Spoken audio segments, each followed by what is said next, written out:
Hello बच्चों, स्वागत है आप सभी का चैनल राजस्थानी बाबा ज्ञान में। आज के लिए आप सभी लेकर आए इलेक्ट्रोकेमिस्ट्री का वन शॉट। आज के लिए हम जानेंगे इलेक्ट्रोकेमिस्ट्री के ऑल टॉपिक्स। तो चलिए स्टार्ट कर देते हैं। First topic electrochemistry. जो इलेक्ट्रोकेमिस्ट्री दो वर्ड से बना है, इलेक्ट्रो जिसका मीनिंग होता है इलेक्ट्रिसिटी, एंड केमिस्ट्री जिसका मीनिंग होता है केमिकल रिएक्शन। यदि अपन इलेक्ट्रोकेमिस्ट्री को डिफाइन करें तो उसको डिफाइन कर सकते हैं इलेक्ट्रोकेमिस्ट्री साइंस की ऐसी ब्रांच है जहाँ अपन इलेक्ट्रिक चार्जेस के ऊपर डील करते हैं। अब इसके अंदर अपन बेसिकली क्या पढ़ते हैं, इलेक्ट्रिक एनर्जी का केमिकल में कन्वर्जन होना या फिर केमिकल का इलेक्ट्रिकल में कन्वर्जन होना, यही चीज़ें अपन पढ़ते हैं इलेक्ट्रोकेमिस्ट्री के अंदर। यदि अपन इसको और भी डिफाइन कर सके तो इलेक्ट्रोकेमिस्ट्री है ना, एक केमिकल रिएक्शन की स्टडी है जो कि बेसिकली इलेक्ट्रोड के इंटर सरफेस पे होती है। अभी जो इलेक्ट्रोड होते हैं ना, ये मेटल भी हो सकते हैं, सेमीकंडक्टर भी हो सकते हैं और इलेक्ट्रोलाइट भी हो सकते हैं। आई होप आपको पूरा इंटरफेस आपको क्लियर हो गया होगा।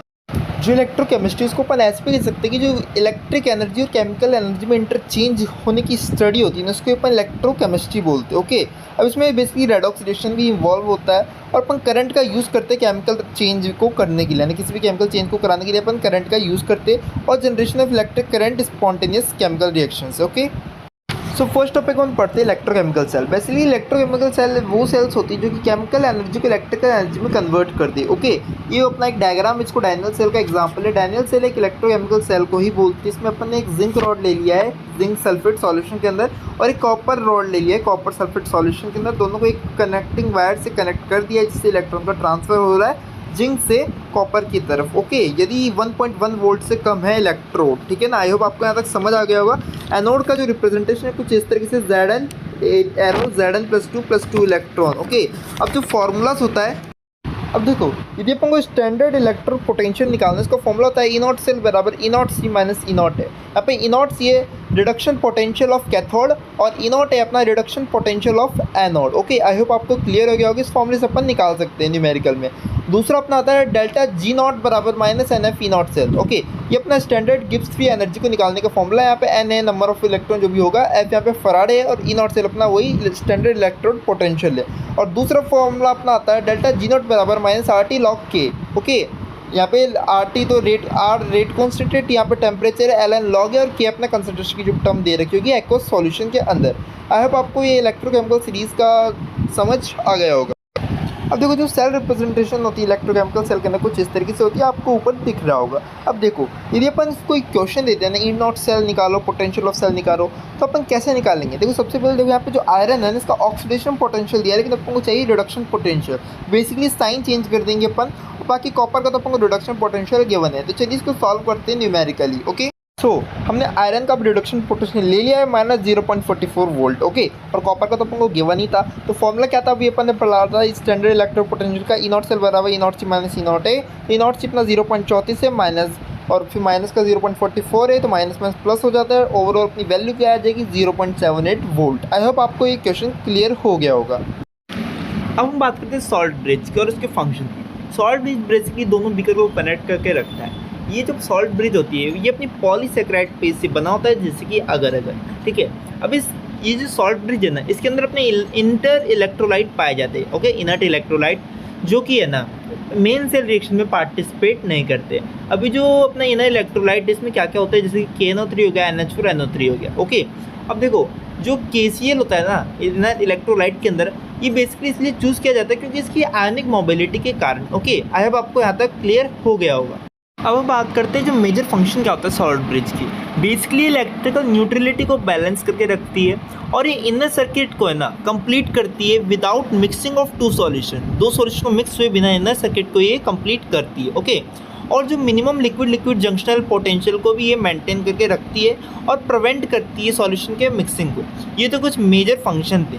अब देखते हैं ये ना जो अपना सॉल्ट ब्रिज है ये न्यूट्रलिटी को कैसे मेंटेन करती है। देखो जैसे इलेक्ट्रॉन फ्लो होता है ना, इलेक्ट्रॉन आयन फ्लो होते हैं, वो प्रोड्यूस करते हैं हाफ सेल्स को, ठीक है। जो सॉल्ट ब्रिज होता है ना वो कंटेन करती है एक सॉल्यूशन आयन का, जैसे कि अपना KCl हो गया, और अलाउ करती है इन आयन को माइग्रेट करने के लिए हाफ सेल के बिटवीन में। ओके, आई होप आपको ये पूरा कॉन्सेप्ट क्लियर हो गया होगा।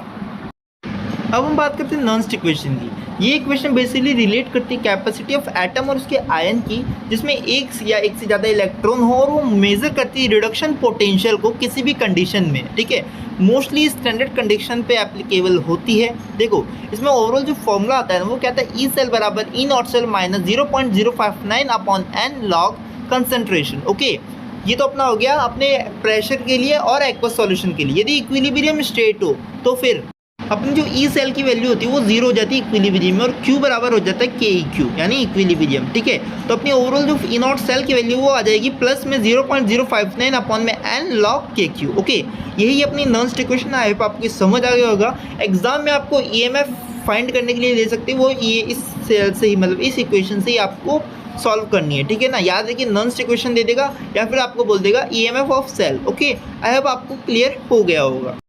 अब नेक्स्ट हम बात करते हैं फराडे की लॉज की। ठीक है, इसमें दो लॉ है फराडे के, एक तो फर्स्ट लॉ और एक सेकंड लॉ है। देखो फर्स्ट लॉ क्या कहता है कि जो मास डिपॉजिटेड होता है ना वो डायरेक्टली प्रोपोर्शनल होता है इस सर्किट के अंदर कितना चार्ज है। ठीक है, और जब प्रोपोर्शनलिटी का साइन हटाते हैं तो यहाँ पे एक कॉन्सेप्ट आ जाता है जिसको बोल रहे हैं अपन जेड। ठीक है ना, अब इस जेड की वैल्यू क्या होती है, इक्विवेलेंट वेट अपॉन में फराडे। ओके, और क्यू बराबर होता है आई टी। सो ओवरऑल जो फॉर्मूला आता है वो क्या होता है, डब्ल्यू बराबर M dot I T upon N F. Okay, N यहाँ पे नंबर ऑफ इलेक्ट्रॉन या फिर number of charge. Okay, I hope आपको first law of Faraday clear हो गया होगा।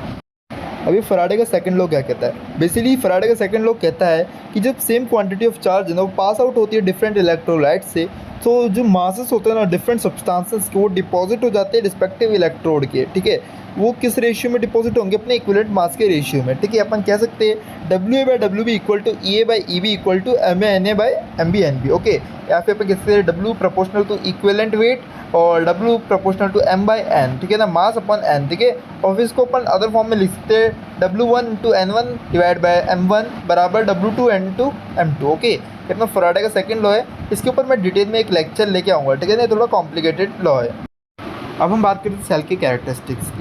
सबसे पहले आता है रेजिस्टेंस, जिसका ये फॉर्मूला हो जाएगा आर बराबर rho L by A ohm. Okay, दूसरा आता है अपना रेजिस्टिविटी, इसको डिनोट करते हैं रॉ से, फॉर्मूला हो जाएगा रॉ बराबर R dot A by L ohm centimetre. Third आता है कंडक्टेंस, जिसको जी से रिप्रेजेंट करते हैं, फॉर्मूला हो जाएगा 1 by R ohm inverse. Okay, conductivity का फॉर्मूला अपन पहले डिनोट इसको कप्पा से करते हैं, फॉर्मूला हो जाएगा 1 बाई रॉ और एस सेंटीमीटर माइनस 1। दूसरा आता है कप्पा बराबर 1 by R dot A sorry L by R dot A equal to में G naught R. Okay, G naught यहाँ पे सेल कांस्टेंट है। थर्ड आता है अपना एक मोलर कंडक्टिविटी। ठीक है, मोस्ट इंपॉर्टेंट टॉपिक है ये, इसको लैम्बडा एम से डिनोट करते हैं, बराबर होता है के इंटू 1000 बाई एम। एम में यहाँ पे सॉरी के यहाँ पे कप्पा यानी कंडक्टिविटी, इसकी यूनिट है एस सी एम टू मोल इन। अब देखो वेरिएशन ऑफ मोलर कंडक्टिविटी देखते हैं कंसनट्रेशन के साथ में। अब देखो जो मोलर कंडक्टिविटी होती है ना वो स्ट्रेट लाइन में होती है जब स्ट्रॉन्ग इलेक्ट्रोलाइट प्रेजेंट हो, और कर्व होती है जब वीक इलेक्ट्रोलाइट प्रेजेंट हो। ओके, ये अपना हो गया मोलर कंडक्टिविटी का ग्राफ। इसका जो ओसेनगर इक्वेशन है ना वो कुछ इस तरीके से है, लैम्बडा एम बराबर लैम्बडा नॉट एम माइनस ए, यहाँ पे एरिया है और अंडर रूट में सी। ओके, आई होप आपको यहाँ तक क्लियर हो गया होगा। अब लास्ट टॉपिक हम बात करते हैं कोहलरचस लॉ। ठीक है ना, ये लॉ बेसिकली स्टेट करता है लिमिटिंग मोलर कंडक्टिविटी किसी भी इलेक्ट्रोलाइट की, जिसको अपन रिप्रेजेंट कर सकते हैं as a sum of individual of anion और कटायन किसी भी इलेक्ट्रोलाइट का।